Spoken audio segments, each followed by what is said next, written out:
Hello guys, we are discussing the unit force from class 6th. We have already know that what is force and what is the characteristics of force and how we can define force in the previous classes, that is in the 5th or 4th classes, but now we are going to define actual meaning of the force and what are the effects of forces in our daily life. Here, force is the push or pull applied on an object.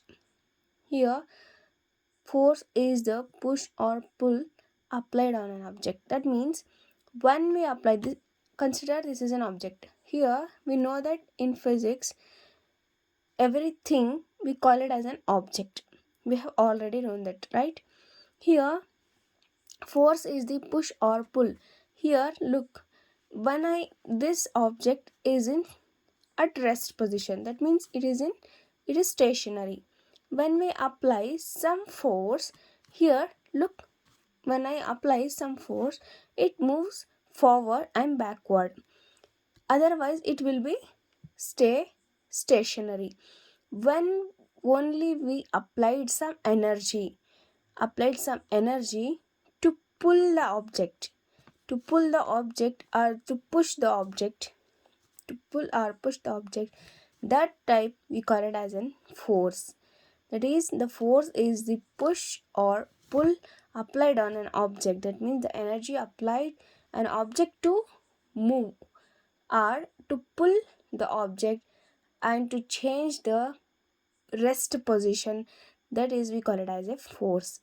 Here, look out, a man is pushing a trolley. Moving the trolley with heavy boxes requires force. We know that when we go to supermarkets or malls, we use trolleys to have our things or into the trolley, right? When we push the trolley, we have to apply force to make the trolley move, right?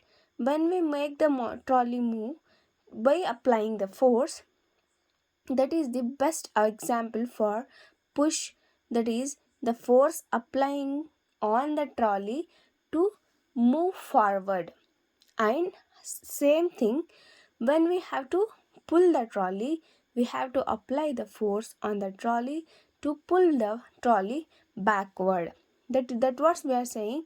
The force is push or pull applied on an object. M1 is pushing a trolley. Moving the trolley with heavy boxes requires force. Push is the force applied to the trolley which makes the trolley move. When we have to push the trolley, we have to apply some force to make the trolley move forward, and when we have to pull the trolley, we have to apply some force on the trolley to make the trolley come backward. Again, how it is happening, what is the interaction between us. That is, whenever we have to apply force, there will be attraction is more, interaction between the two objects is very important. That is, how we can say is, it involves an interaction between two or more objects. That means when I apply force on the trolley to move forward, that means the interaction between what, interaction between the man and the trolley. When the hand and the trolley, when I apply force by the hand to the trolley, then only the trolley moves forward, right? When the things get move or push or pull by applying force only because of the interaction between the two objects. That is what saying here is, it involves an interaction between two or more objects and causes a push or pull between the objects, right? Whenever we apply force, then only the object get pushed or pulled. We have to make the interaction between the two objects, then only the force can transfer from our body to make the trolley move. Again, another example, we use force to open a door, to lift a box, to throw away. We know that in daily life everything happens is in interaction. When we have to make the to make open the door, to lift a box, to throw a ball, or whatever the actions and the work we are going to do in our daily life is because of the interaction between the two objects. Whenever we apply force on the objects, to pull, to push, or lift, to throw, everything is happen because of the force applied by the another object, that is by because of the interaction between the two objects. Another one thing we have to know is, now we have discussed that the interaction is more important. That means interaction between the two objects is more very much important to apply a force, or the make the objects pull or push or throw, everything is happens. But here one thing is, force is not always responsible, not always responsible to bring a stationary object into motion. We know that force, I have already told that when we apply force on what, when we apply this objects, it is it is in at rest or in stationary position. When we make them apply force, then only they can move or pull, or they get fallen, or they get thrown, because of when we make the, or when we disturb the rest object, right? Here one thing is, the force is not always responsible to bring a stationary object into motion. What does it means? Look, when I apply some force, the objects get moved or pushed, right? The things like wall, buildings, that they are all at rest, right? But when we apply a force on the stationary objects like wall, buildings, or the car, the tractor, they are at rest, we can't able to make them move because of by applying force. That is what it is telling. Force is not always responsible to bring a stationary object into motion, right?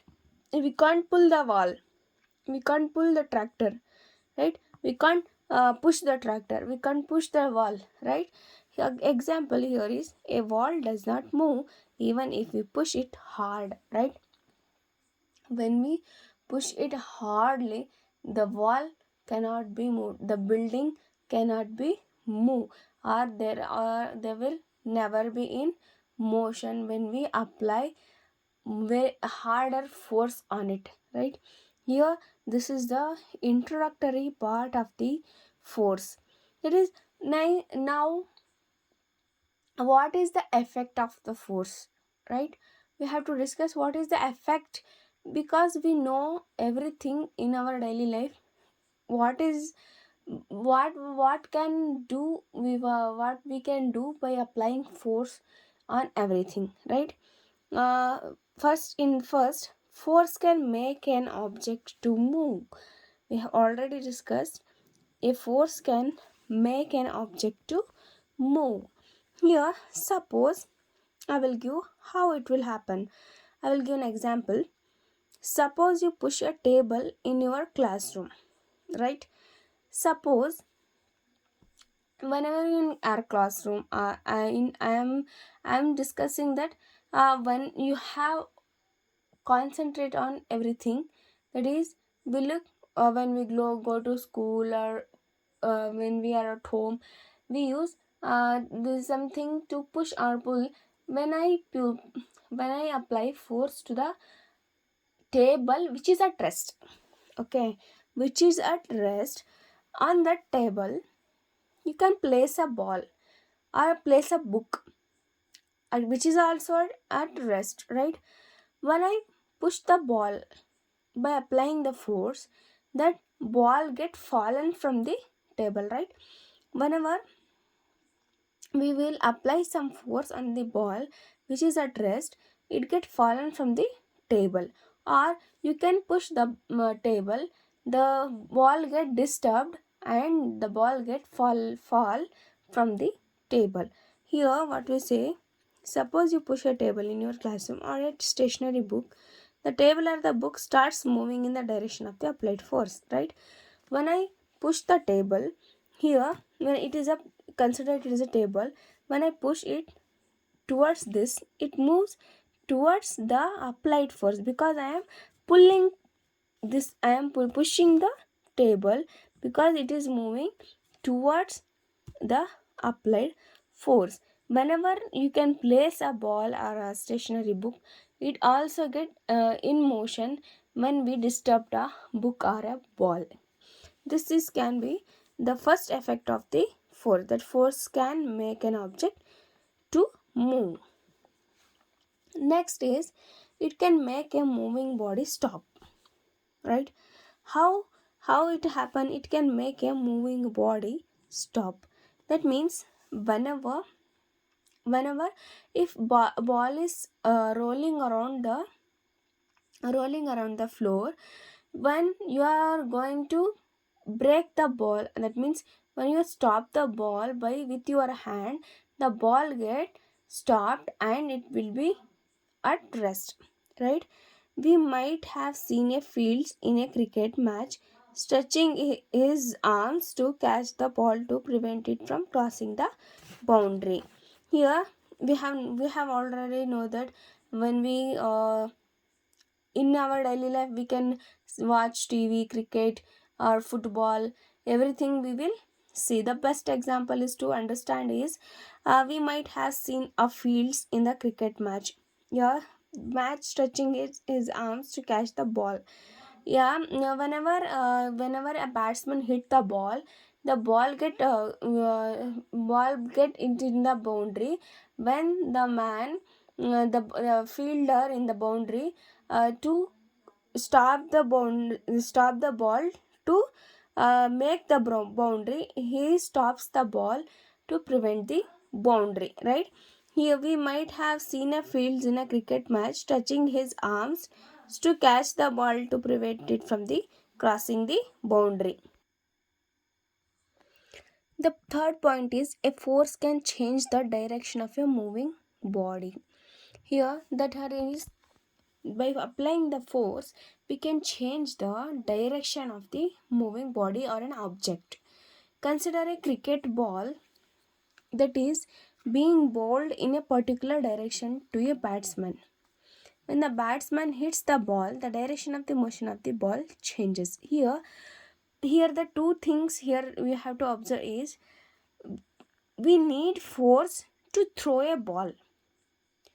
We are throwing a ball in a particular direction, right? That means a bowler bowling towards the batsman, whenever by applying force. That is why it is happening. That is, we have to make the ball thrown by applying the force. That means the bowler bowling the ball towards the, or throwing the ball towards the batsman. When the batsman hits the ball, the ball changes its direction. That means the ball is not going towards the bowler. That means the direction in which the force is applied, it is not going to that direction, but it is changing its direction. The bowler applying force on the the ball moves in the applied direction. It hits the bat of the batsman, the ball changes its direction.